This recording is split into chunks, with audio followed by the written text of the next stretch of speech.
Finally, we are live, and I'm delighted to welcome everyone. Good evening. As promised, our discussions with Imram are becoming a regular occurrence. I've long dreamt of this because a lot of people have been asking when we would have joint broadcasts again. I always replied that when the opportunity arose, they would certainly become regular.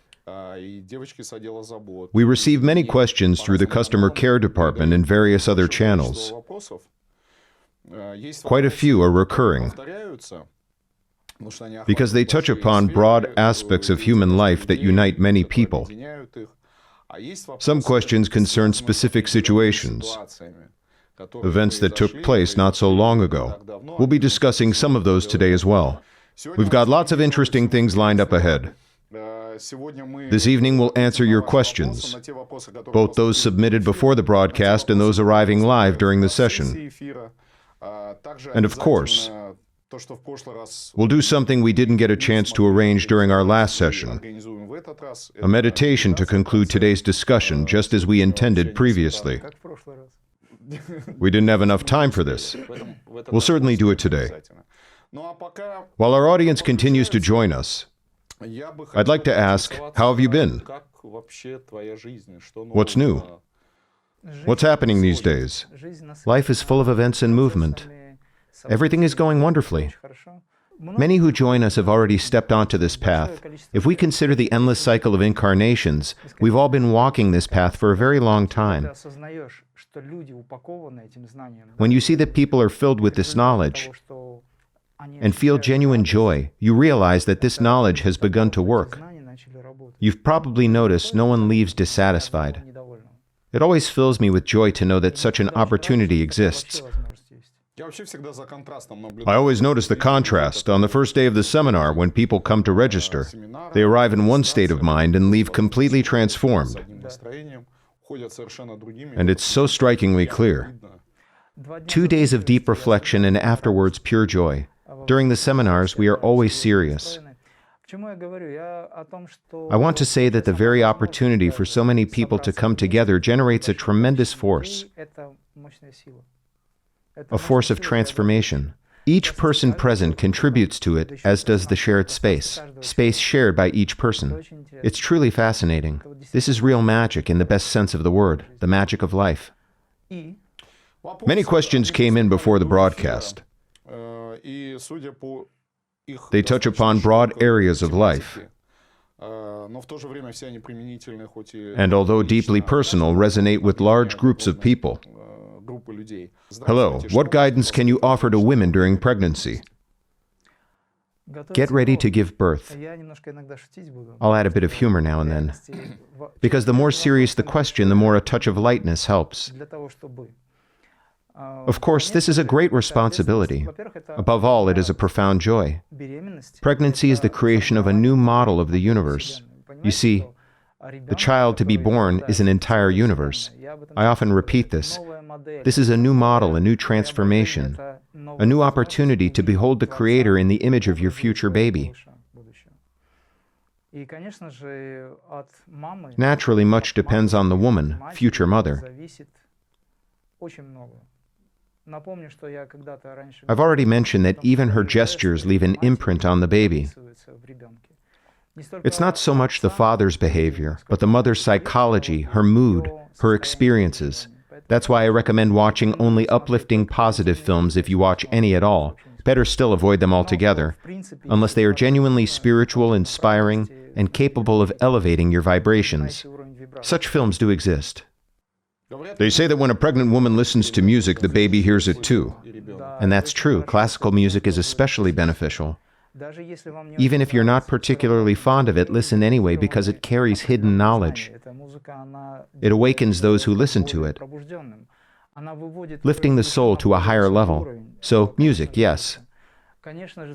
As well as colors, nature, self-development, and good reading. It's highly advisable to read what you would wish your child to hear. If you're ever unsure what to read, simply ask yourself, would my child want to receive this information? For example, a romantic novel about someone's love affair. Does your child need that at this stage of development? Whatever you would wish to offer to the Creator in this moment, offer it instead to your child, for they are one and the same. Next question. If a person is deeply sensitive, able to feel the ailments of others, sense their emotions, and even perceive their thoughts, what practices can help them avoid absorbing that suffering? Probably absorbing the illnesses of others.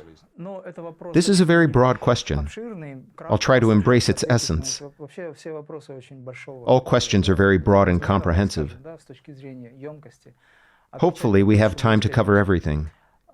Let us first ask ourselves, from where does this sensitivity arise? Where does this ability come from? Why were you granted the capacity for such deep compassion in the first place? Perhaps it is a form of divine mercy or goodness bestowed from on high. Not everyone is capable of such profound empathy or of feeling unity with those who suffer.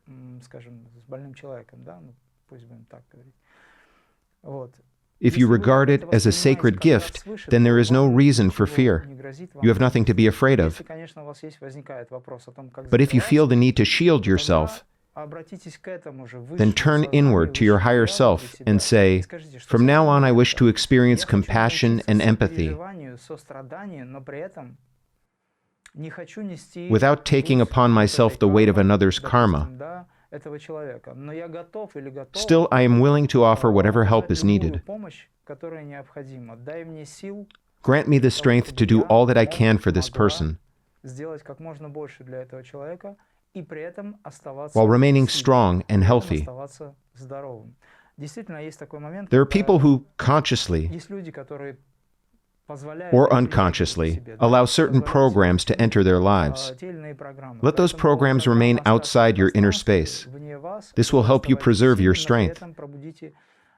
Awaken within yourself a superhuman form of kindness, and through it you will find protection. You will not need to defend yourself, you will simply be protected. Next question. Thank you very much. I believe everyone has found their answer. Hello. How can parents support a child who is afraid of yelling in kindergarten or school? Children are often exposed to raised voices. How can we help a child and an adult who has been intimidated and is incapable of saying no? It's obvious that a child who appears emotionally broken, if I may use that term, has once faced a moment of fear. It's vital to remove that fear. It is essential to awaken their spirit to the greatest extent possible, and here the parents play a crucial role. The spirit that will allow the child to feel strong. Working with the child is crucial. This can be done by a psychologist or parents, who are much closer and more influential than any external specialist.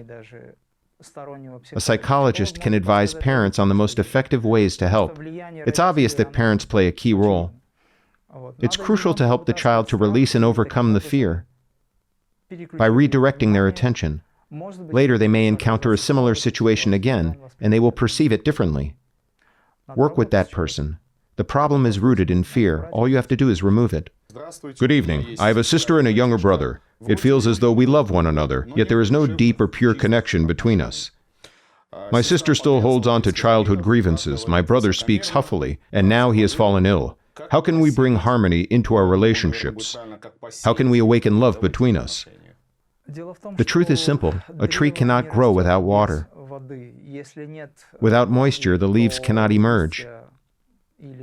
The tree bears no fruit, no flowers bloom. So love is the only remedy in this situation. In answering this question, I address not only the asker, but everyone who listens. No matter what happens or how others treat you, make it your rule. Everything you say and do, even criticism or difficult advice, should be expressed with love.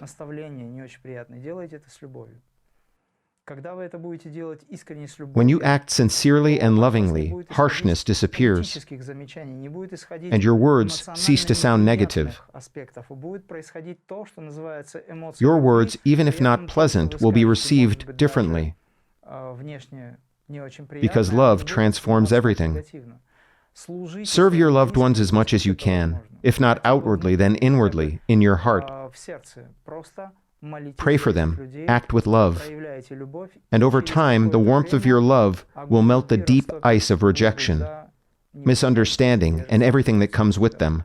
It doesn't matter who may think poorly of you. These are your closest people.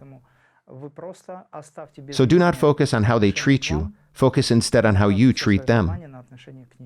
That is all that truly matters. Arthur from Nalchik asks, many spiritual teachers are known to have their own ways of grounding. For example, Shirdi Baba smoked and Yogananda enjoyed ice cream. Could you please share what methods you use? First of all, I should say that Shirdi Baba did not ground himself through smoking. He had many other ways of grounding. Yogananda found grounding through integration of the science of Kriya into daily life. Shirdi Sai Baba spent his days and nights among people, constantly praying for them and interacting with them. He was healing, guiding, and much more. That is, in fact, one of the deepest forms of grounding, continual service to others. The Shirdi Sai avatar served everyone. Consider the avatar of Sai from Puttaparthi, Shiva Shakti. He barely slept, endlessly responding to people's needs and tirelessly working for their well-being. This too is a very profound form of grounding. As for me, I try to integrate the spiritual aspect of my being into creative expression through music and other forms of art. I am always working on preparing new programs to share with people. That too is a form of grounding. Of course, grounding can also be quite literal, walking barefoot on the earth. By the way, nuts and mushrooms both have a grounding effect. So when one eats mushrooms, they ground themselves a little. Nuts too? Nuts too, yes. Walnuts in particular.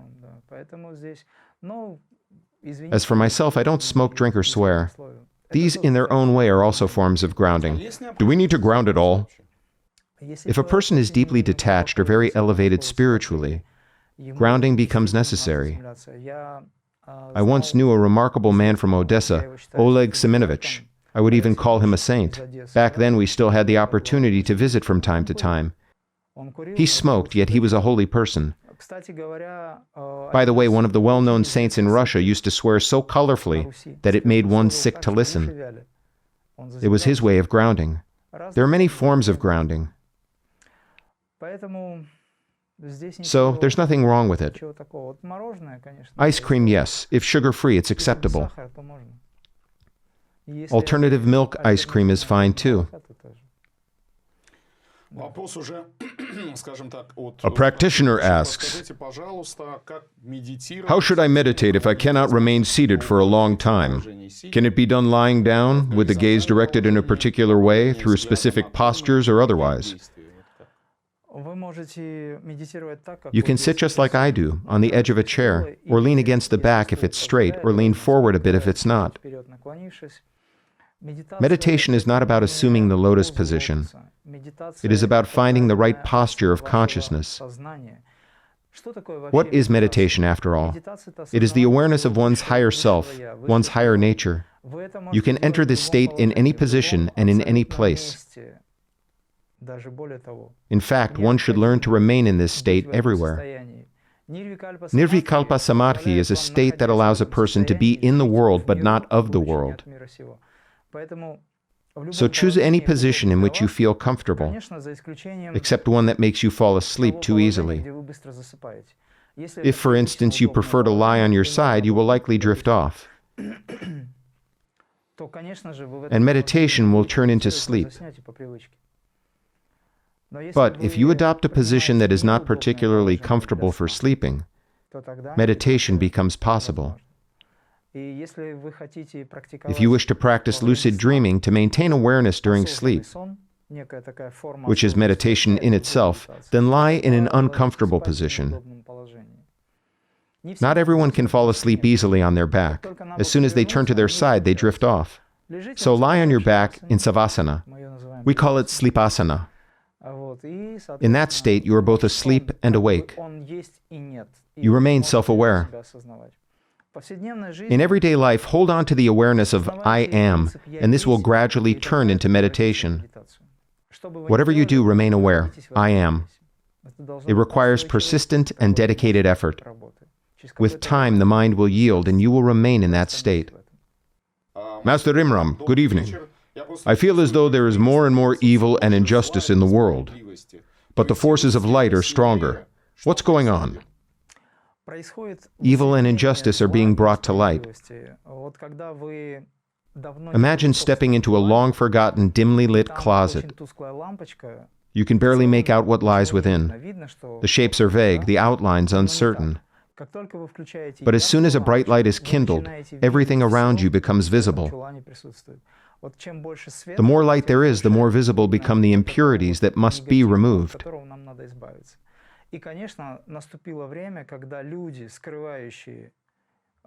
The time has come when those who conceal their true selves behind pleasing appearances and seemingly righteous deeds will no longer be able to hide what they really are. I assure you, the times ahead will be even more revealing. You may even cease to recognize those you once thought you knew well, including your closest companions, for what has long been hidden within must now rise to the surface. That is why I urge everyone to remain calm, to stay on the spiritual path, and to continue making efforts to stay connected with the Spirit. We call it the vessel of transcendental power. Here's a question relating to practice. Master, how should one approach setbacks in practice? Should we push ourselves or simply let go? Setbacks are necessary. The programs ingrained in your being cannot be removed in the snap of a finger. It doesn't work that way. They are part of you, part of your life. Setbacks are essential for the spiritual power you've just gained, to begin transforming the person you once were. They offer a precious opportunity for reflection and reevaluation of values. Yet the mind tends to pull you back into the past. Unpleasant or conflicting states may arise, and it seems as though you are again battling your former self, striving to be good but feeling as though you have fallen back into old ways. This is merely the mind's play. Setbacks allow your newly awakened spiritual power to return you to an ordinary state, so you may recognize your new extraordinary nature. They are necessary for the gradual transformation of your past. Yes, I have said before, there is no past and no future. What we are speaking of now are patterns deeply rooted in the brain.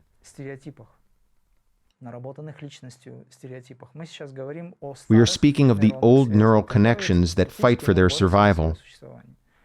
If you are highly conscious, or at least strive towards higher consciousness, your setbacks will be gentle.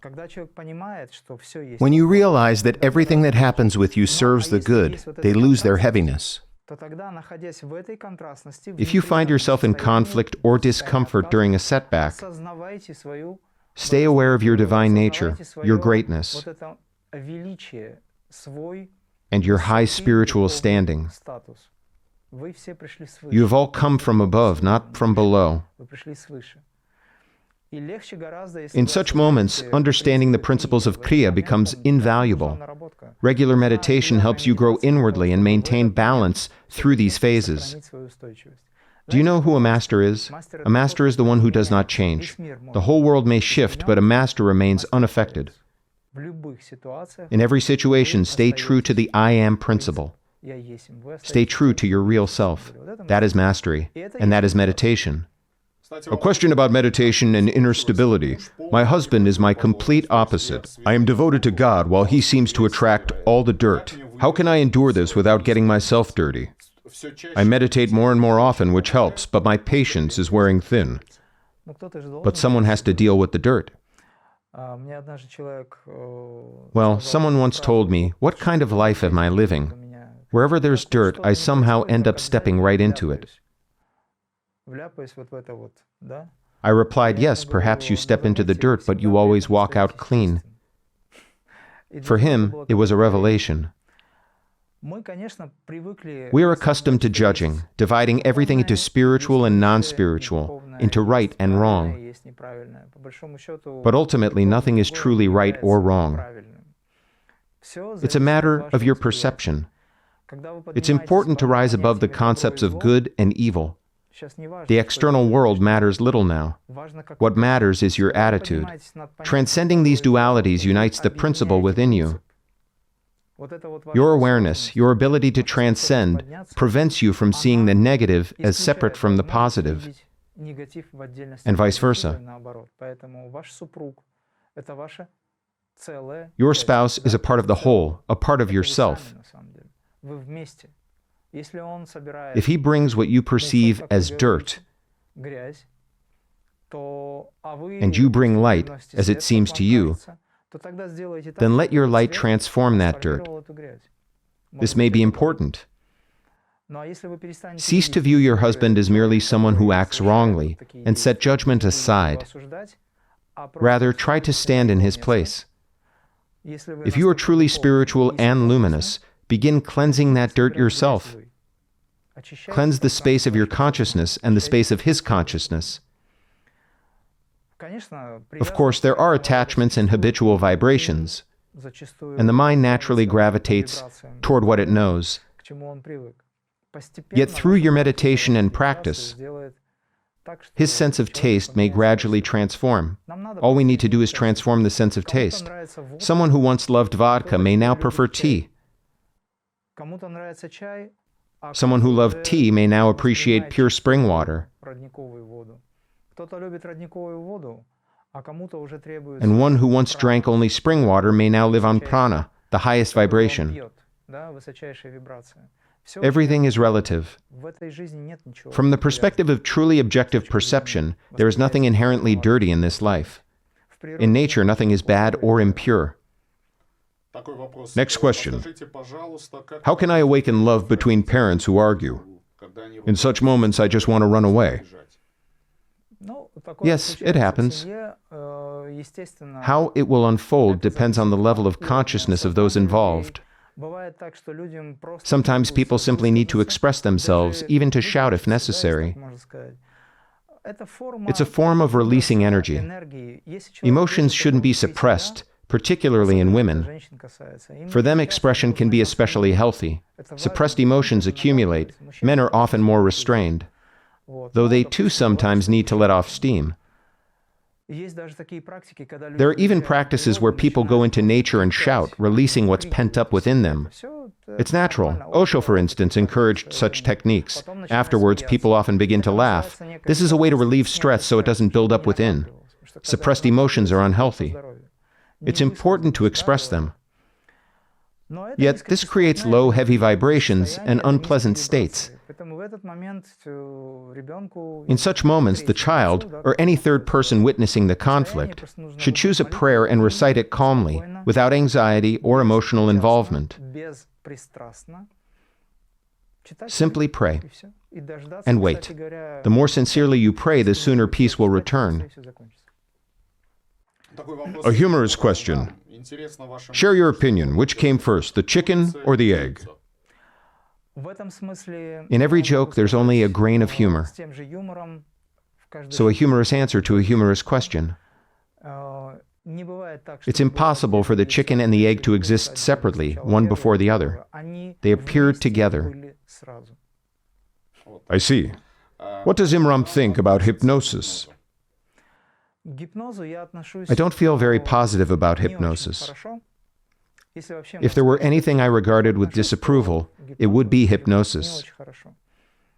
Let me explain why. I have already talked about it. Hypnosis has both positive and negative sides, just like everything else in our dual world. It can help a person emerge from a critical state. If hypnosis is used to help someone out of a difficult or even life-threatening condition when no other method can help, then yes, it has its place. Yet I don't support the use of hypnosis as a means of resolving one's issues. For in such cases, it is not you who works through the problem, it is the hypnotist. However, I'm absolutely in favor of self-hypnosis. There is a serious practice of autosuggestion, and I often say that meditation itself is a form of autosuggestion. So I believe that self-hypnosis is a highly constructive practice, because in that process, you yourself take part. No one else interferes. You are an active participant. That makes the difference. However, there are times in life when circumstances demand exceptional decisions.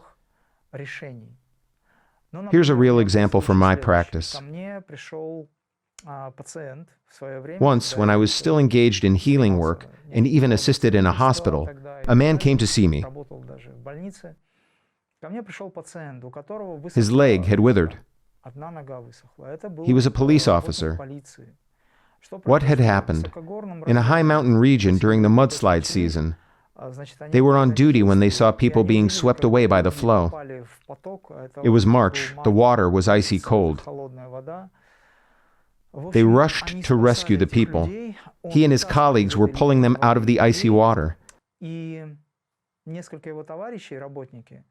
His colleagues, with no other way to warm up, ended up drinking alcohol. But he was a believer and refused to drink. He was freezing. When he came to me, he asked, "Did I do the right thing?" I didn't drink because of my faith, but my health is shattered. He'd been in hospital for months, bedridden for maybe half a year, and had come close to dying. His condition had been critical. He had developed nerve atrophy. His leg had withered. It was very thin. Later, it recovered. He asked, from a spiritual perspective, did I do it right or not?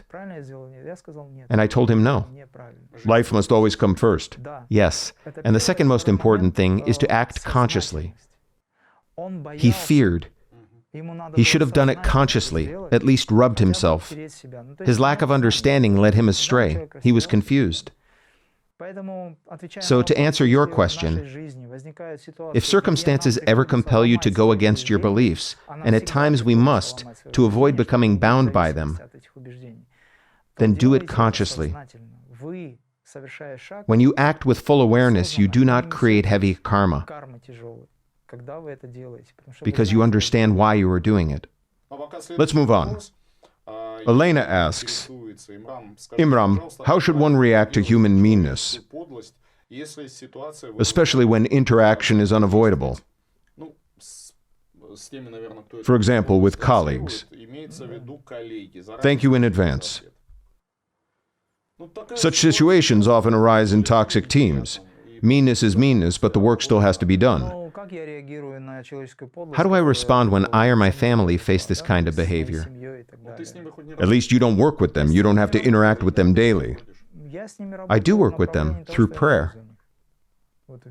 I pray for them, hoping they find a way out of this situation.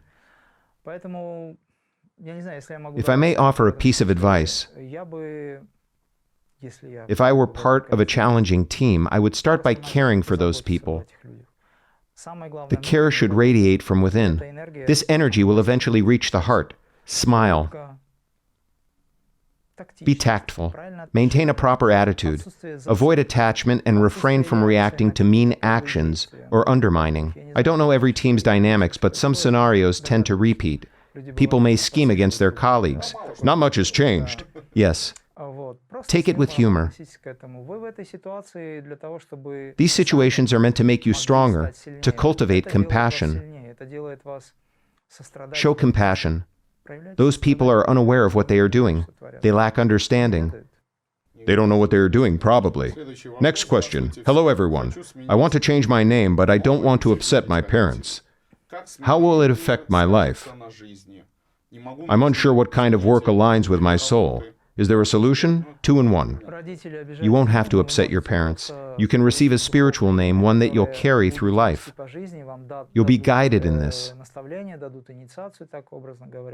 The initiation for such a name may take place in a church, or it may be given by your spiritual mentor or master, whoever supports you on your path.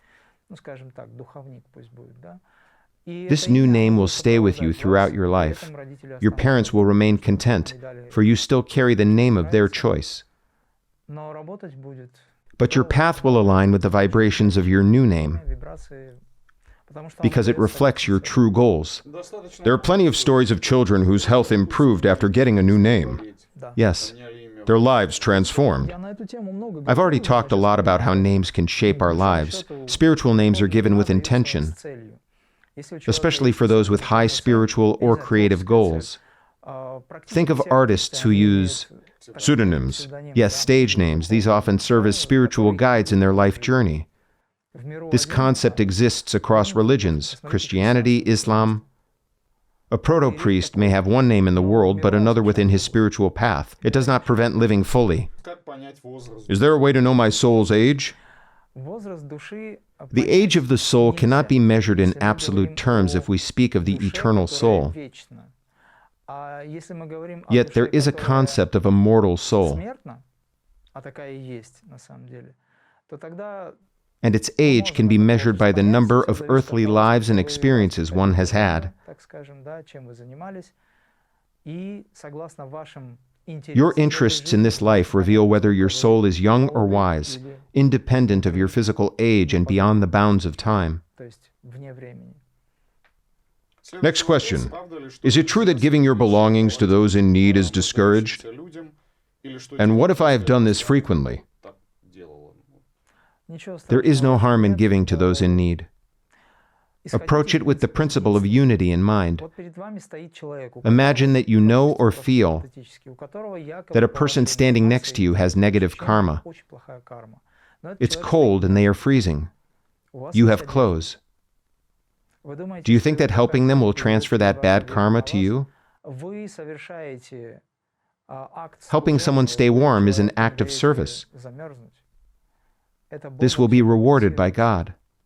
Simply help people. If you're still concerned about it, you can let the clothes rest with you for a while, 2 to 3 weeks, or up to 40 days until your energy has fully dispersed, and then give them away. 40 days. Right? Let's continue. An acquaintance has 3 plates in their spine. Does this seriously affect meditation?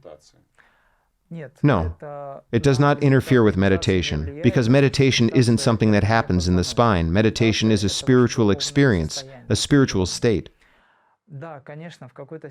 Of course, the flow of energy may be slightly hindered.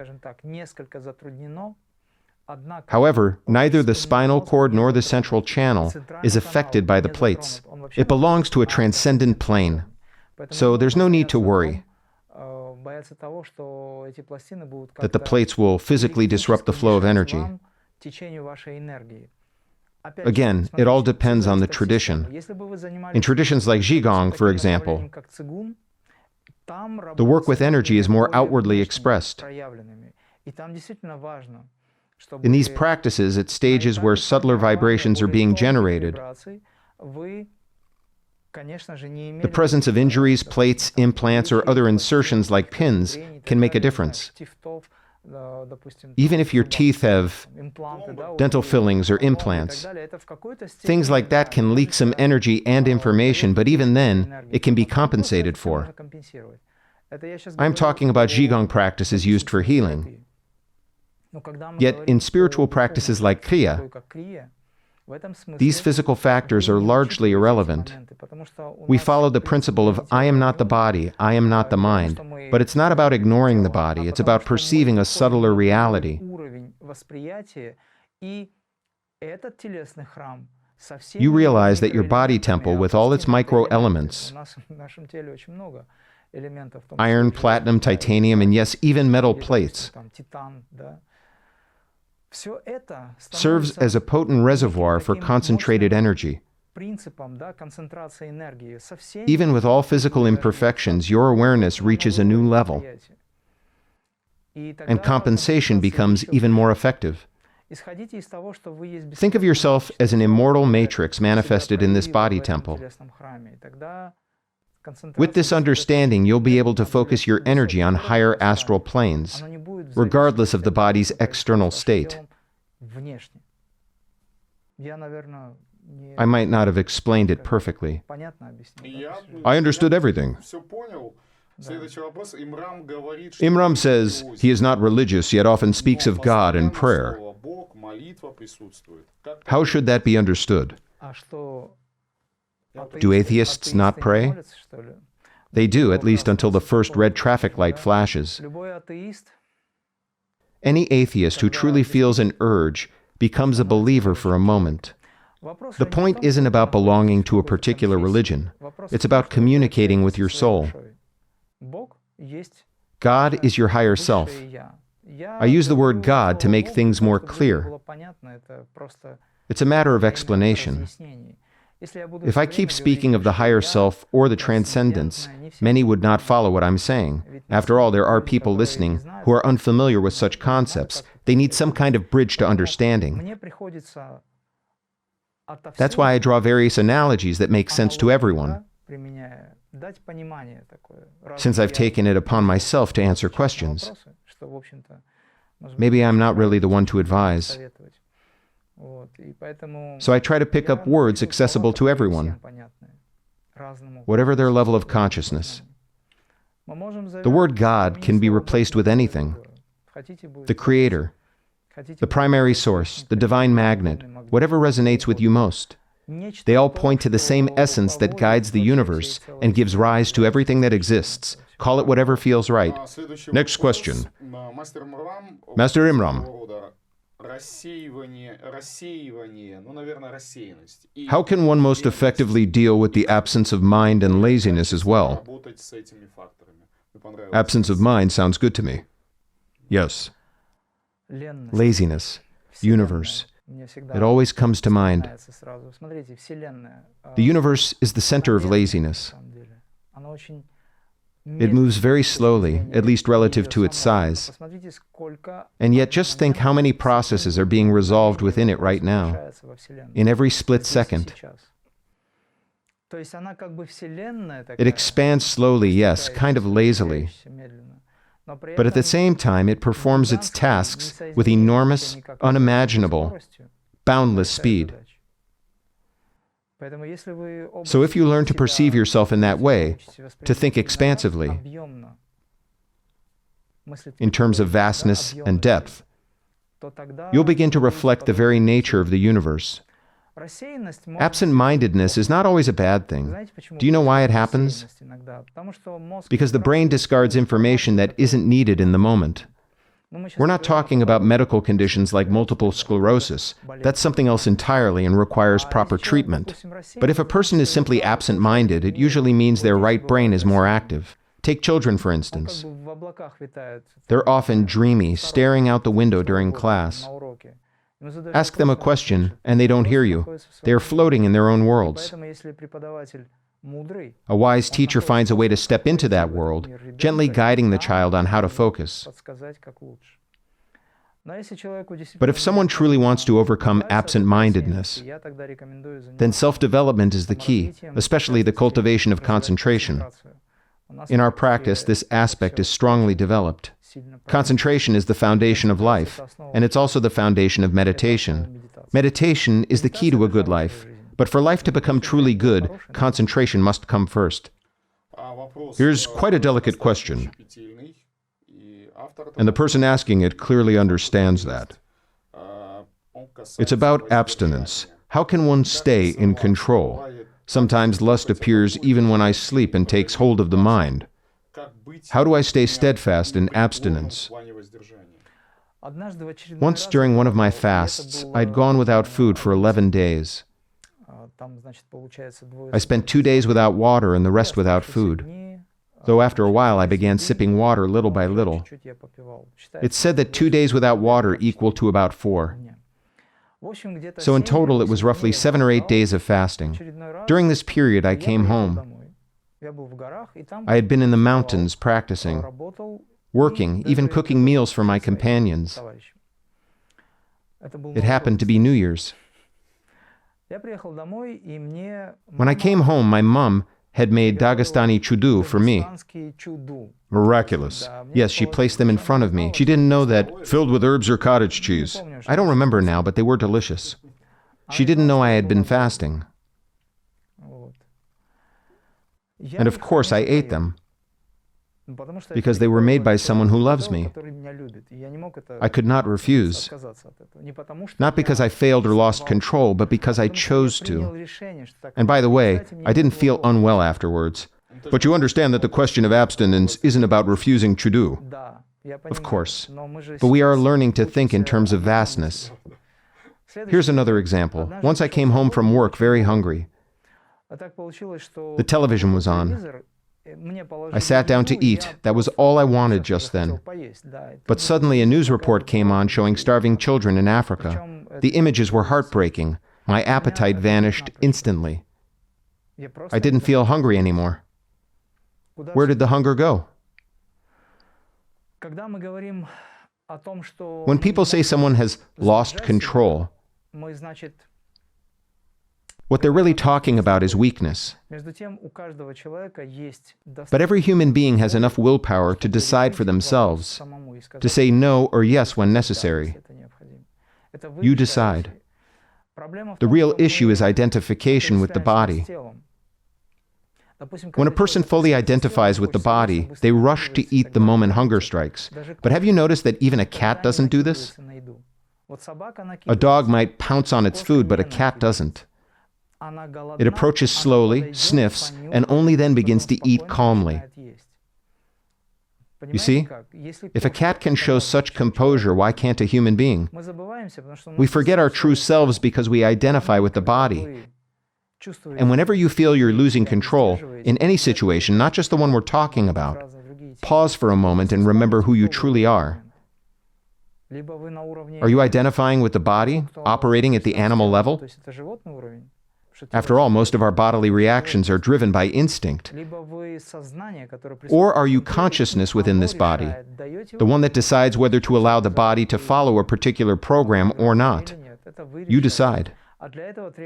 To reach that state of awareness, practice meditation as often as possible. It helps you realize that you are consciousness, not merely aware, but powerful. This is what it means. Pilot Babaji, perhaps Baba, yes. He mentioned in one of his videos that many techniques lose their effectiveness after the age of 50. Is this true? Yes. And around that age, it becomes important to move to a new level of practice. When someone has been practicing the same techniques for many years and reaches the age of 50, sometimes even earlier, 50 is only approximate, their master or mentor should introduce a fresh approach to practice. Here we're talking about Raja Yoga, not Kriya Yoga. Pilot Babaji referred to these techniques as Kriyas, but in essence, they are Raja Yoga practices. It's important to understand that this isn't Babaji's Kriya, but Raja Yoga.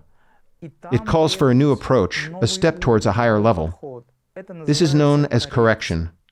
Such correction also exists in Kriya Yoga. It's required to match one's new level of consciousness and the body's changing physical needs. By the age of 50, one's energy system may have changed, and one rarely perceives it in quite the same way as in youth. The body, too, undergoes transformation and demands new kinds of engagement. To put it plainly, the pranayama that served you well at 20, intense and dynamic, may no longer suit you at 50. The same exercise might need gentler rhythm or less strain to achieve the same results. It all depends on the individual and the depth of their prior practice. So yes, I understand him. The point is that one should rise to a higher level of perception and master new techniques, embracing new rhythms. Rhythms are also part of yoga. Ideally, the practitioner should remain in touch with a teacher and move on under guidance. In Kriya Yoga, the principle is somewhat different. From the outset, the practitioner is attuned to a very high level, not only ascending from the lower centers upwards, but also descending from above. These two flows, ascending and descending, together create a balanced dynamic. Kriya Yoga is primarily a spiritual and mental discipline. Yes, it includes pranayama, powerful pranayama practices. Essentially, it is pranayama, yet it functions on the astral, spiritual, and mental planes, if you will, the more subtle dimensions. It is difficult to describe. Those who practice it will understand what I mean. Paila Babaji, peace be upon him, was undoubtedly a master of the highest order. I don't believe he has truly departed. His physical body, yes, but his presence remains. I feel that he will manifest again, perhaps very soon. So he was absolutely right. By the way, he always cared for his disciples. He never taught practices that could cause harm. He adjusted practices whenever it was needed. But many disciples were very zealous, some overzealous. Thank you. The next question, if I may. I've been following a clean diet for several years. I practice every day. It's an essential part of my life. Life is beautiful. I accept it fully. I feel great love for everything. But for some reason, smoking just doesn't go away. Smoking. What should I do?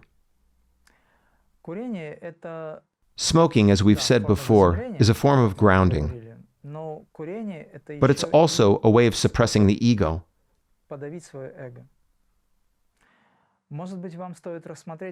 Perhaps you should look at your practice from the standpoint of ego. You delight in the practice. Your personality delights in the practice. You're doing wonderfully. You're making great progress. But be honest, that satisfaction comes from the ego. This too is a form of ego, though a positive one. It's a form of ego that helps you ascend. Yet smoking is what keeps you tethered to the ground. Now be honest with yourself. At your current stage, can you truly say that smoking is harmless? That it's safe from the energetic or informational point of view? Can you claim that you're grounding yourself in this way because you've already attained holiness? If you can sincerely say that, if you feel that's how it is, then go on smoking. But if you know deep down that it's simply a weakness, then acknowledge your own greatness. And the next time your hand automatically reaches for a cigarette, pause, become aware, say to yourself, stop. Just stop. Put it down. And observe. No one is making you smoke. It's entirely your own action. Even the one who smokes through you has no power if you remain aware. Your spiritual practice is meant to raise you to a higher level. Refine your sense of taste. And when you do, letting go of harmful habits will come effortlessly. I've been practicing Kriya for many years and feel its benefits strongly. Here is the question. Sometimes I encounter lower-level energies, and afterwards it feels as though my consciousness has become polluted. How should I handle this? Your consciousness can never be polluted unless you allow it to be. Think of it this way: a fool who recognizes his own foolishness is no longer a fool. You see? Imagine it like a graph. A 0 point, 12 at the top, minus 12 at the bottom. The higher you rise, the lower are the forces that interact with you. Do you understand what I mean? If you reach level 3, minus 3 comes into play. Reach level 7, and you'll confront minus 7, an antipode. The higher your consciousness, the greater the test. How will you respond? Always remain neutral. Don't judge yourself as good or bad. Analyze what you feel and realize, but avoid drawing conclusions. Because tomorrow you may either rise or fall down. Avoid actions that consciously bring you down. Even your phrase, "my consciousness has become polluted," shows that you are permitting this to exist. Pollution is an illusion, yet you give it reality. So acknowledge your experience. Perhaps you have dipped below your usual level. Recognize that you allowed it, yet remain fully aware, ready to move forward from any point. At any level or stage, realize the infinite depth of your being, your divine nature.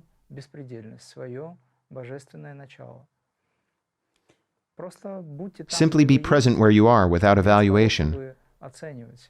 Time does not exist. You are here and now. You've come from on high. Of course, you can notice what is negative, but we recommend to keep focused on what is positive. A question of global importance. Parents ask it constantly. Imram, what is your view on computer games? Should children be completely forbidden from playing them, or is it acceptable within reasonable limits? Look, all computer games are built on mechanisms that destroy neural connections and distort personality. Some might argue that they have educational games. In reality, they fail to truly develop a child because they belong to virtual reality. The brain perceives this virtual world as reality, yet simultaneously understands that it is unreal. Let me explain what I mean. A person becomes absorbed in the illusion of the virtual and begins to lose touch with the real world around them. Beyond that, there is the issue of aggressive colors and distorted shapes. A simple comparison, old cartoons and modern ones. The earlier works drawn by hand had beauty, expressive faces, lively eyes, clear emotions, but now everything has become awkward, misshapen, aggressive in form. Computer games contain destructive programs that most people cannot see. Cartoons produced in the West carry corrupting influence of the West. And this is not merely my opinion. Psychologists confirm this too. Such media carry subtle coding that damages a child's consciousness. This is true for nearly all films, cartoons, and all that. I'm not against these products as such. I simply understand who creates them and where they lead people. We must protect our children and indeed our society from such influences. What is happening now is trash. Is this how people say today? Trash. It is a programmed, deliberate, Trashy trash? it is a programmed, carefully orchestrated strategy unfolding over many years. Its aim is the destruction of core human values. The family, relationships, including those between men and women, bonds between parents and children. And computer games play a key role in this degradation. So to answer your question, yes, I would prohibit them. There is no time to compromise on this. You are parents and responsibility for the child lies with you. I would forbid them altogether. I wish you to fully realize this I am principle. To abide always in the supreme presence of your own true nature. And through this presence, to bring that supreme nature into your life. I wish you peace, kindness, and unconditional, everlasting joy. Jay.